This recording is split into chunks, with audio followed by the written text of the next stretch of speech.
ஆனந்தமயம் தேவம் நிர்மலஸ்படிகாகிருதியும் ஆதாரம் சர்வ வித்யானாம் ஹயக்ரீவம் பாஸ்மகே. நமஸ்காரம். நேயர்கள் அனைவருக்கும் அஸ்ட்ரோ கே ஐயங்காரின் பணிவான நமஸ்காரங்கள். அஸ்ட்ரோ டிவி நேயர்களுக்கு அஸ்ட்ரோ கே ஐயங்காரின் பணிவான நமஸ்காரங்கள். லோகா சமஸ்தா சுகினோ பவந்து. நன்றி, நமஸ்காரம். வார பலன் 22/1/2024 28/1/2024 வரை உண்டான வாரத்திற்கு மேஷம் முதல் மீனம் வரை என்னென்ன பலன்னு பார்க்கலாம். அதற்கு முன்னாடி இந்த வாரத்தினுடைய கோல்சாரம் என்ன அப்படின்றத பார்ப்போம். இந்த வாரத்தில் வரக்கூடிய விசேஷ நாட்கள் என்னென்ன அப்படின்றத பார்ப்போம். அதற்கு பிறகு இந்த வாரத்தில் வரக்கூடிய சந்திராஷ்டமம் எந்தெந்த ராசிக்காரர்களுக்குன்றதை பார்க்கலாம். முதல்ல இந்த வாரத்தினுடைய கோல்சாரம் காலபுருஷ தத்துவத்தின் முதல் ராசியான மேஷ ராசியில் குரு பகவான், 6ஆம் இடத்தில் அதாவது கன்னியில் கேது பகவானும், தனுசுல 3 கிரகங்கள் அதாவது செவ்வாய், புதன் மற்றும் சுக்கிரன் 3 கிரகங்கள் இருக்கு. பெரிய விசேஷம். சூரிய பகவான் மகர மாசம்ன்றதுனால மகரத்திலையும், சனி பகவான் கும்பத்திலையும், மீனத்தில் ராகு பகவானும் இருக்கா. இந்த வாரம் பார்த்தாலேனால் அதாவது 22ஆம் தேதியிலிருந்து 28ஆம் தேதி வரலும் சந்திர பகவான் அதிவேகமாக செல்லக்கூடிய கிரகம் அப்படின்னு சொல்றவர்.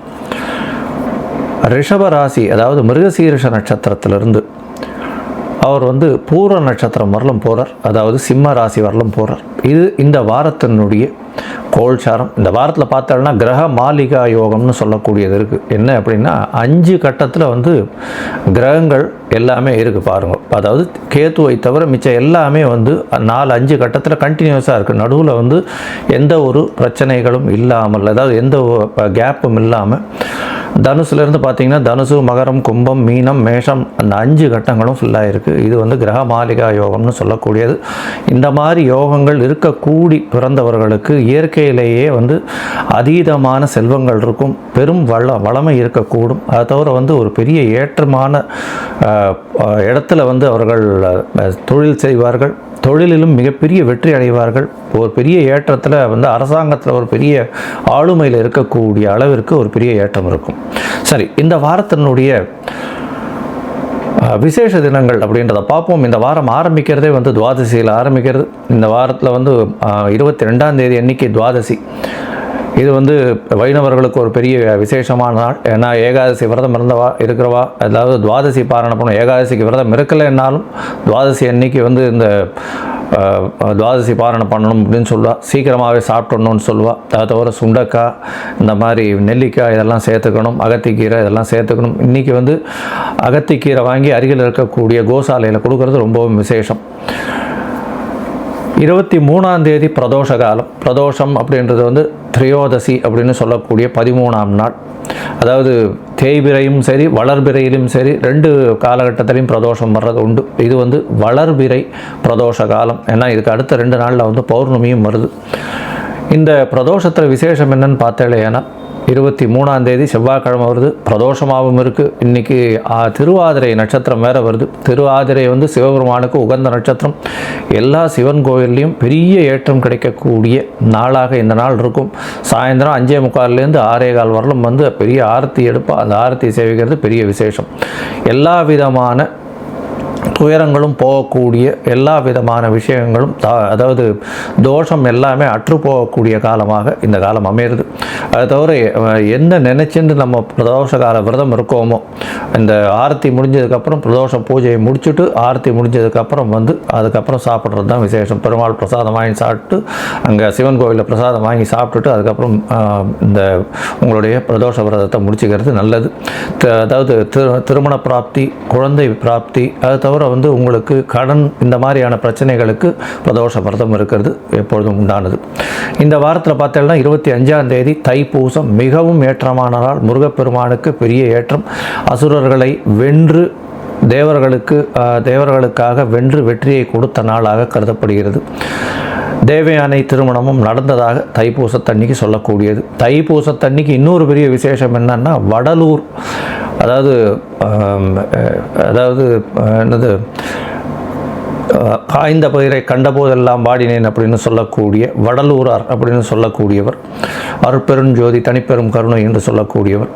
அன்னைக்கு இந்த தைப்பூசத்தன்னைக்கு இந்த வாட்டி கார்த்தாலேயே அந்த ஒளி வரக்கூடிய வாய்ப்புகள் உண்டு. அங்கே வந்து கண்டினியூஸாக சாப்பாடு கொடுத்துட்டே இருப்பாங்க. இதுவரையிலும் வந்து அணையா நெருப்பாக சாப்பாடு கொடுத்துட்டே இருக்காங்க. அது ஒரு பெரிய விசேஷம். அதனால் வள்ளலாரனுடைய தினமாக கொண்டாடப்படுகிறது. தைப்பூசத்தை பெரிய விசேஷமாக கொண்டாடப்படுகிறது. இந்த வாரத்தில் பார்த்தாலேயானால் வாஸ்து நாள் வருது. 26ஆம் தேதி அன்னைக்கு, அது வந்து வெள்ளிக்கிழமை அன்னைக்கு 26ஆம் தேதி வாஸ்து நாள். வாஸ்து அப்படின்றது வந்து வாஸ்து புருஷன் கண் விழிக்கும் நாள் அப்படின்னு சொல்லக்கூடியது. இந்த மாதத்தில் வரக்கூடிய வாஸ்து நாள், தை மாதத்தில் வரக்கூடிய வாஸ்து நாள் இது. கிட்டத்தட்ட 1.5 மணி நேரம் இருக்கும். அதாவது என்ன சொல்கிறது, 1.5 மணி நேரத்தில் வந்து அதாவது 90 நிமிஷத்தில் வந்து 18 நிமிஷமாக பிரிச்சுக்க வேண்டியிருக்கும். அவர் தூங்கி எழுந்து இது பண்ணக்கூடியது, முகம் கழுவி இந்த மாதிரியான பண்ண வேண்டியது, அதுக்கப்புறம் வந்து ஸ்நானம் பண்ணக்கூடியது ஒரு 18 நிமிஷம், பகவானுக்கு பூஜை பண்ணக்கூடியது ஒரு 18 நிமிஷம், அதற்கு பிறகு வந்து போஜனம் செய்கிறது ஒரு 18 நிமிஷம், தாம்பூலம் தரிப்பது ஒரு 18 நிமிஷம். அதனால் வந்து இந்த 18 நிமிஷம் கடைசி 18 நிமிஷம், அதாவது 36 நிமிஷமாக இருக்கக்கூடிய நேரத்தில் இந்த இது வந்து அடிக்கோல் போடுறது, அதை தவிர வந்து வீட்டு வாசற்கால் வைக்கிறது, புதுசாக மனை இது பண்ணுறது. ஏன்னா இந்த வாட்டி வெள்ளிக்கிழமை வேறு வருது. மனை இது பண்ணுறது, புதுசாக ப்ராஜெக்ட் ஆரம்பிக்கிறது, இதெல்லாம் பண்ணும்பொழுது நல்ல ஒரு ஏற்றம் கிடைக்கும் என்ற ஒரு தங்கு தடையும் இன்றி நிச்சயமாக அந்த விஷயம் நிறைவேறும் அப்படின்றதையும் சொல்கிறேன். இந்த வாஸ்து புருஷன் கண்விழிக்கும் நாளில் எந்த ஒரு தோஷமும் கிடையாது. திதி வாரம் அதெல்லாம் எதுவும் பார்க்க தேவையில்லை. தோஷம் அற்ற நாளாக கருதப்படுகிறது. இந்த வாரத்தில் எந்தெந்த ராசிக்கு சந்திராஷ்டமம் அப்படின்னு பார்த்தாலேயானால் துலாம், விருச்சிகம், தனுசு, மகரம், இந்த 4 ராசிக்காரர்களுக்கும் சந்திராஷ்டம காலம் வருது. சந்திராஷ்டமம்னா உங்களுடைய ராசிக்கு 8ஆம் இடத்துல சந்திர பகவான் மறைந்திருக்கக்கூடிய காலத்தில் சந்திராஷ்டமம்னு சொல்கிறோம். அதனால் வந்து தவறான முடிவுகள் எடுக்கக்கூடும். கொஞ்சம் பொறுமையாக இருக்கிறது ரொம்பவும் நல்லது. வெளியூர் வெளிமாநில பிரயாணங்கள் போகாமல் இருக்கிறது நல்லது. ஒருவேளை போக வேண்டி இருந்ததுன்னா இந்த வாரம் துவாதசி வேறு வர்றதுனால அகத்திக்கீரை கட்டு அருகில் இருக்கக்கூடிய கோசாலையில் கொடுத்துட்டு போகிறதன் மூலியமாக சந்திராஷ்டமத்தின் தாக்கம் குறையும். சரி, இந்த வாரம் மேஷம் முதல் மீனம் வரை எப்படி இருக்குன்றதை பார்ப்போம். அதுக்கு முன்னாடி என்னுடைய மொபைல் நம்பர் ஸ்காலிங்கில் வருது. அந்த உங்களுக்கு அஸ்ட்ராலஜிக்கல் கன்சல்ட் தேவைப்பட்டதுன்னா எனக்கு ஃபோன் பண்ணுங்க. உங்களுக்கு அப்பாயின்மெண்ட் தரேன். உங்களுடைய date, time, place of birth அனுப்பிச்சிட்டிங்கன்னா சந்தி எதுவும் இல்லாமல், சந்திரன் அதாவது நட்சத்திர சந்தி, பாத சந்தி, லக்ன சந்தி இதெல்லாம் இல்லாமல் இருக்கான்றதை பார்த்துட்டு உங்களுக்கு வந்து என்னுடைய கட்டணம் என்னன்றதையும் தெளிவுபடுத்துகிறேன். நீங்கள் எனக்கு உண்டான கட்டணத்தை செலுத்தினதுக்கப்புறம் நம்ம வந்து ஃபோனில், வாட்ஸ்அப்பில், காலில் பேச முடியும்.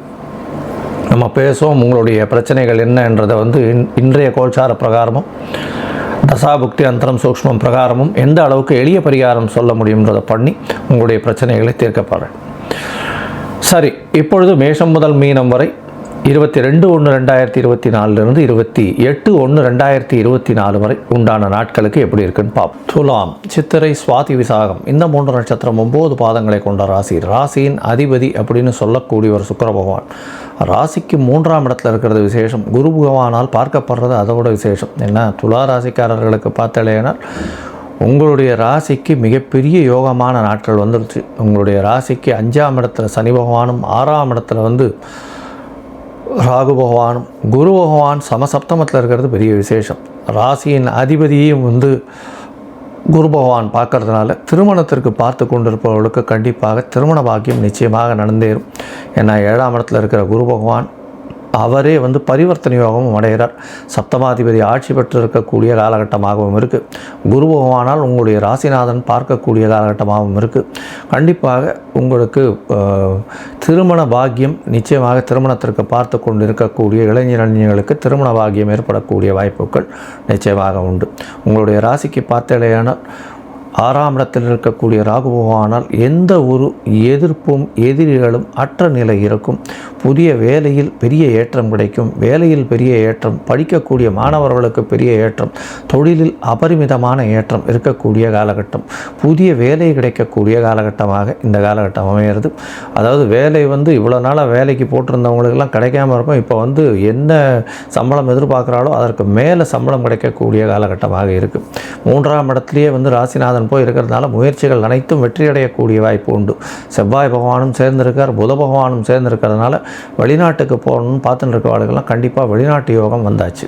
உங்களுடைய ராசிக்கு பார்த்தேனால் அதிவேகமாக செல்லக்கூடிய சந்திர பகவான், அதாவது உங்களுடைய ராசியின் 10ஆம் அதிபதி உங்களுடைய ராசிக்கு 8ஆம் இடத்துல சந்திர பகவான் இருக்கிறது. சந்திராஷ்டம காலம், அதாவது 22ஆம் தேதி சாயந்தரம் ஒரு 8 மணி வரலும் சாயந்தரம் ஒரு 6 மணி வரலும் சந்திராஷ்டம காலம்.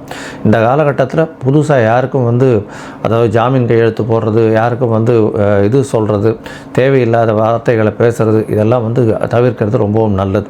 உங்களுடைய ராசிக்கு பார்த்தோம்னா 9ஆம் இடத்துல சந்திர பகவான் வரார். அது 22ஆம் தேதி சாயந்தரம் 6 மணியிலிருந்து 25ஆம் தேதி காலை ஒரு 2:30 மணி வரலும் இருக்கார். 9ஆம் இடத்துல சந்திர பகவான் இருக்கிறது பெரிய விசேஷம். இருந்தாலும் தொழிலில் பணம் அவ்வளோ சீக்கிரம் வராது. தொழில் அதிகமாக இருக்குமே தவிர, வேலை பளு அதிகமாக இருக்குமே தவிர பணம் வராத காலகட்டமாக இருக்கும் இந்த 2 நாளும். 25ஆம் தேதி கார்த்தால் ஒரு 2:30 மணியிலிருந்து 27ஆம் தேதி மதியம் வரலும் சந்திர பகவான் உங்களுடைய ராசிக்கு 10ஆம் இடத்துலேயே இருக்கார். 10ஆம் அதிபதி 10ஆம் இடத்தில் ஆட்சி பெற்றிருக்கிறது பெரிய ஏற்றம். இதில் தொழிலில் பெரிய லாபகரமான தொழில் அமையக்கூடிய வாய்ப்பு உண்டு. கலைத்துறையில் இருக்கிறவர்களுக்கு பெரிய ஏற்றம் கிடைக்கும். ஹீரோயின்ஸுக்கெல்லாம் புதிய சான்சஸ் கிடைக்கக்கூடிய வாய்ப்புகள் இந்த மாதத்தில், இந்த வாரத்தில் நிச்சயமாக 2 கான்ட்ராக்ட் சைன் பண்ணக்கூடிய வாய்ப்பு உண்டு. ஏன்னா 10ஆம் இடத்துல சந்திர பகவான் உச்சம் பெற்ற, அதாவது ஆட்சி பெற்ற சந்திர பகவான் பௌர்ணமி யோகத்தில் இருக்கிறது பெரிய விசேஷம். இந்த காலகட்டத்தில் தனித்துவமாக சந்திர பகவான் பூர்ண சந்திரனாகவும் இருக்கிறதுனால அவங்க செய்யக்கூடிய தொழிலில் பெரிய ஏற்றம் கிடைக்கும். அதுவும் ஃப்ரண்ட் ஸ்க்ரீனில் இருக்கிறவங்களுக்கு, அதாவது கலைத்துறையில் சின்னத்திரை பெரிய திரையில் இருக்கக்கூடிய துளாராசி அன்பர்களுக்கு பெரிய ஏற்றம் கிடைக்கும். உங்களுடைய ராசிக்கு பார்த்தேன்னா இந்த பால் வியாபாரம், துணி வியாபாரம், அதை தவிர இந்த கார்மெண்ட்ஸ் வியாபாரம், அதை தவிர இந்த ஃபேன்சி ஸ்டோர்ஸு, அந்த நெயில் பாலிஷ் அதெல்லாம் சொல்கிறாங்க இல்லையா, அதெல்லாம் விற்கிறது, இவங்களுக்கெல்லாம் பெரிய ஏற்றம் கிடைக்கும். சென்ட்டு, பர்ஃப்யூம்ஸ் விற்கிறது, அதை தவிர இந்த பால்லேருந்து 18 எடுக்கக்கூடிய நெய், அதில் இந்த மாதிரியான விஷயங்கள், நெய், பன்னீர், இந்த மாதிரியான விஷயங்கள் எல்லாம் பெரிய ஏற்றம் கிடைக்கக்கூடிய வாரமாக இந்த வாரம் அமைகிறது. உங்களுடைய ராசிக்கு 11ஆம் இடத்துல சந்திர பகவான் போகிறார். அது 27ஆம் தேதி மதியம் ஒரு 12:30 மணியிலிருந்து 29ஆம் தேதி ராத்திரி ஒரு 12:30 மணி, அதாவது ராத்திரி 12:30 மணினா 30ஆம் தேதி அர்லி மார்னிங் வந்துடும். இந்த காலகட்டத்தில் பார்த்தலையானால் உங்களுக்கு ஒரு பெரிய ஏற்றம் கிடைக்கக்கூடிய நாளாக இருக்கும். ஏன்னா 11ஆம் இடத்துல சந்திர பகவான் போகிறது பெரிய விசேஷம். 11ஆம் இடத்தில் சந்திர பகவானோ சூரிய பகவானோ இருந்தால் தோஷமற்ற நிலை உருவாகக்கூடும். எந்த ஒரு விஷயத்திலும் வெற்றி கிடைக்கக்கூடிய காலகட்டம். 4ஆம் இடத்துல இருக்கக்கூடிய சூரிய பகவான் பெரிய ஏற்றத்தை கொடுக்க போகிறார். ஏன்னா சதுர்த்த கேந்திரத்தில் போய் சூரிய பகவான் அமர்றதன் மூலியமாக, தந்தையின் மூலியமாக பெரிய ஏற்றம் கிடைக்கக்கூடிய காலகட்டமாக இந்த வாரம் அமைய போகிறது. இந்த வாரத்தில் பார்த்தாலேயானால் இந்த துளாராசிக்காரர்களுக்கு பெரிய ஏற்றமான வாரம். நீங்கள் அருகில் இருக்கக்கூடிய ஸ்ரீரங்கம் போயிட்டு வாங்க, ரங்கநாத பெருமானை போய் சேவிச்சுட்டு வாங்க. நல்ல ஒரு ஏற்றமும் மாற்றமும் உங்களுடைய வாழ்நாளில் நிச்சயமாக வரும்.